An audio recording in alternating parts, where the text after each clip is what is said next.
सोमनाथ मंदिर पर महमूद गजनवी का पहला हमला सिर्फ हिंदुओं की आस्था पर हमला नहीं था, बल्कि भारत पर मुस्लिम शासकों की आमद का संदेश था। आखिरी बार 1706 में औरंगजेब ने इस मंदिर को पूरी तौर पर ध्वस्त कराया। लगभग 700 साल के बीच मंदिर 17 बार तोड़ा गया। हर हमले ने मुस्लिम शासकों की देश पर अपनी फौलादी पकड़ का सबूत देते हुए बताया कि बहुसंख्यक हिंदू आबादी को पूजा पाठ और अपने मंदिरों की रक्षा की भी आज़ादी नहीं है। मुगलों के पतन के बाद देश अंग्रेजों के अधीन था। उनके निशाने पर सत्ता में वापसी के सपने संजोए मुस्लिम शासक थे। 1842 में अफगानिस्तान पर ब्रिटिश सेनाओं ने चढ़ाई की। गवर्नर जनरल लॉर्ड एलनबर्ग ने सेना को हुक्म दिया कि वहां महमूद गजनबी की मजार पर लगे सोमनाथ मंदिर से लूटे गए चंदन के द्वार वापस लाए जाए। देश की स्वतंत्रता के बाद सोमनाथ मंदिर का पुनर्निर्माण सरदार पटेल की प्राथमिकताओं में से एक था। दूसरी ओर पंडित नेहरू के अपने ऐतराज थे। इसी सवाल पर राष्ट्रपति डॉक्टर राजेंद्र प्रसाद से उनका टकराव भी हुआ। 1990 में आडवाणी की अयोध्या रथ यात्रा का प्रस्थान बिंदु सोमनाथ मंदिर बना। इस यात्रा ने आडवाणी और भाजपा की राजनीति को नए आयाम दिए। नमस्ते, मैं हूं अनुभव और आप देख रहे हैं टीवी 9। जो मैं अब आगे पढ़ूंगा उसको शब्द दिए हैं राज खन्ना ने, मैं सिर्फ बाँच रहा हूं। सोमनाथ मंदिर हिंदू समाज के मान सम्मान, पहचान और भारतीय संस्कृति के गौरव का प्रतीक रहा है। जब हिंदू शासक ताकतवर रहे, इसका उत्थान हुआ और इसके वैभव में वृद्धि हुई। जब कमजोर पड़े तो इस पर प्रहार और विध्वंस हुआ। विध्वंसकों ने सिर्फ धन संपदा के लिए मंदिर को नहीं लूटा, विध्वंस के जरिए उन्होंने आस्था और संस्कृति का मान मर्दन किया। इस्लाम का प्रचार प्रसार भी उनका उद्देश्य था। मुस्लिम आक्रांता और शासक बदलते रहे, लेकिन हिंदुओं का ये पवित्र प्रतीक एक के बाद दूसरे आतताई के निशाने पर आता रहा। बार बार के हमलों और विध्वंस के बाद भी यहाँ भक्ति और आस्था के बीच चलते रहे। किसी न किसी स्तर पर पुनर्निर्माण की कोशिशें भी जारी थी।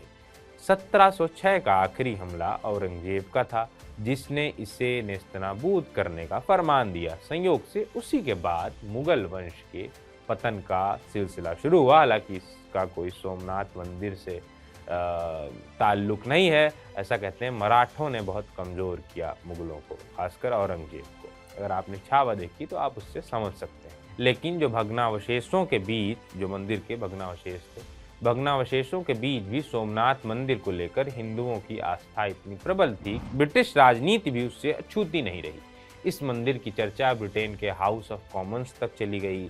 1842 में अफगानिस्तान युद्ध के समय गवर्नर जनरल लॉर्ड एलनबर्ग ने सेना को आदेश दिया कि गजनी में महमूद गजनवी की मजार के प्रवेश द्वार पर लगे चंदन के दरवाजे वापस लाए जाएं। एलनबर्ग के मुताबिक गजनवी सोमनाथ मंदिर पर हमले के बाद मूर्ति तोड़कर उसके 4 टुकड़े और दरवाजे जीत के प्रमाण के तौर पर अपने साथ ले गया था। मूर्ति के एक टुकड़े को उसने वहां मस्जिद के फर्श और दूसरे टुकड़े को अपने महल के प्रवेश द्वार की सीढ़ियों पर लगवाया था। 2 टुकड़े मक्का और मदीना ले जाने के लिए रखे गए थे। मंदिर के दरवाजे महमूद गजनवी की मौत के बाद उसकी मजार के प्रवेश स्थान पर लगाए गए। अफगान युद्ध में जीत के बाद वहां गजनवी की मजार से उखाड़कर सोमनाथ मंदिर के दरवाजे वापस लाने का एलनबर्ग का आखिर मकसद क्या था? एलनबर्ग ने सतलज से सोमनाथ के बीच इनका जितना प्रदर्शन और प्रचार कराया, उसके राजनीतिक निहितार्थों की उस समय खूब चर्चा हुई।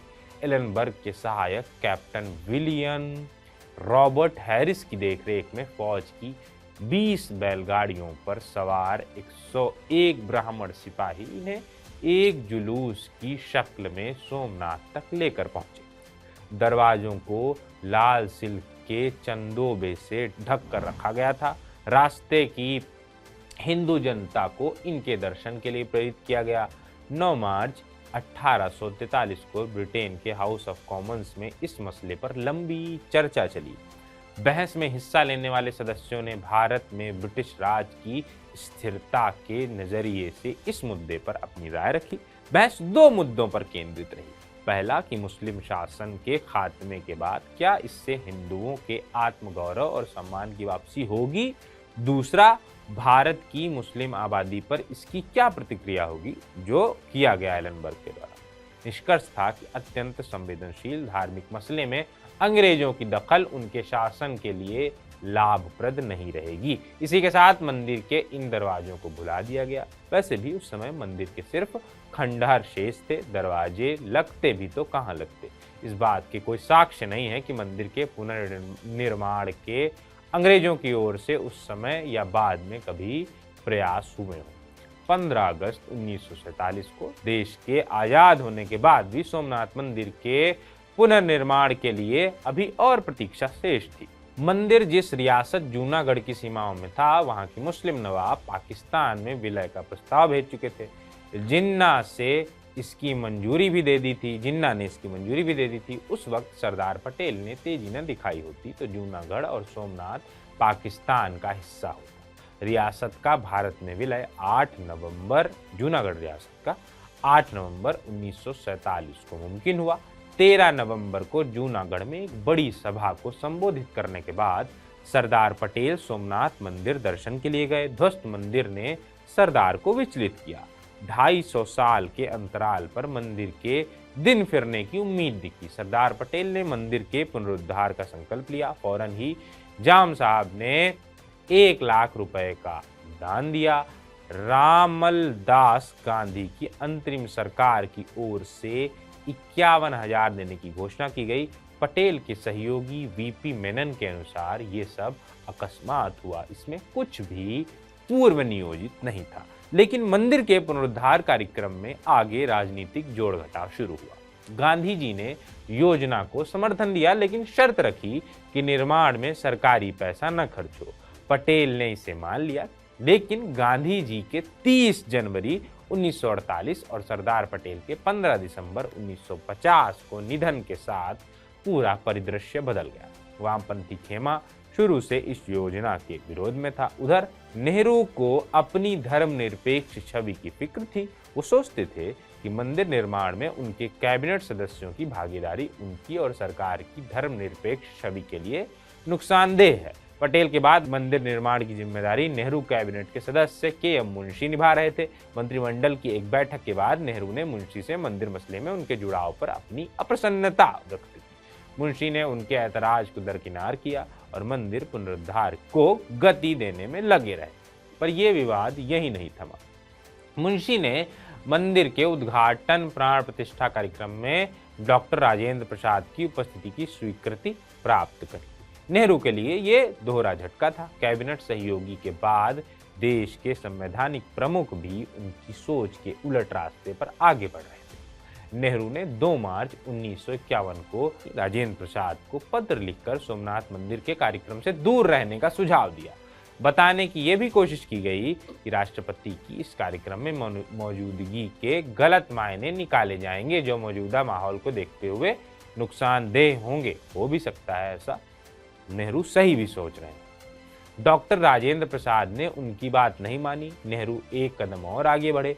2 मई 1951 को राज्यों के मुख्यमंत्रियों को उन्होंने एक पत्र लिखा और बताया कि सोमनाथ मंदिर का कार्यक्रम सरकारी नहीं है। पत्र में सिर्फ इसी ही नहीं बल्कि इस जैसे अन्य कार्यक्रमों से दूरी बनाने की मुख्यमंत्रियों को सलाह दी गई। बेसिकली नेहरू ये कहना चाह रहे थे जो धार्मिक मसले हैं या धार्मिक कार्यक्रम है उनसे सरकार को दूर रहना चाहिए। सरकार को संविधान के पास रहना चाहिए, धर्म के पास नहीं। नेहरू की इच्छा के विपरीत डॉक्टर राजेंद्र प्रसाद 11 मई 1951 को सोमनाथ मंदिर के पुनरुद्धार कार्यक्रम में वो शामिल हुए। नेहरू ने उनके इस कार्यक्रम के आकाशवाणी में प्रसारण और सरकारी स्तर पर प्रेस विज्ञप्ति जारी करने पर रोक लगाकर अपनी नाराजगी जाहिर की। अयोध्या के मंदिर विवाद की कमान, इसके बाद सोमनाथ मंदिर कहाँ आता है परिदृश्य में। अयोध्या के मंदिर विवाद की कमान संभालते हुए भाजपा ने इस आंदोलन का प्रवेश द्वार सोमनाथ मंदिर को बनाया। 25 सितंबर 1990 को सोमनाथ मंदिर में ज्योतिर्लिंग पूजन कर आडवाणी राम रथ पर सवार हुए थे। अयोध्या यात्रा की आडवाणी ने शुरुआत सोमनाथ से ही क्यों की? असलियत में ये मंदिर विदेशी आक्रांताओं के विध्वंस और अत्याचार की याद दिलाकर हिंदुओं में भावनाओं के ज्वार को उठाता है। आज़ादी के बाद इसके पुनरुद्धार के पक्ष में खड़े जुटे सरदार पटेल और के.एम. मुंशी हिंदुओं के बीच आदर और श्रद्धा से याद किए जाते हैं। दूसरी ओर इसका विरोध करने वाले पंडित नेहरू के बहाने उनके राजनीतिक वारिस निशाने पर आते हैं। आडवाणी की सोमनाथ से शुरू ये यात्रा समस्तीपुर में उनकी गिरफ्तारी के साथ थम गई थी। बेशक तब उनका रथ अयोध्या नहीं पहुंच सका था, लेकिन उस यात्रा ने भाजपा के राजनीतिक सफर को बड़ा विस्तार दे दिया था। बाकी ये तो हमने बताया कब कब इसके राजनीतिक मायने निकले सोमनाथ मंदिर के। अब आप बताइए आजकल सोमनाथ मंदिर क्यों चर्चा में है? कमेंट बॉक्स आपके लिए खुला हुआ है। बाकी फिर से बता देते हैं, बोल मैं रहा था पर शब्द थे राज खन्ना के। शुक्रिया।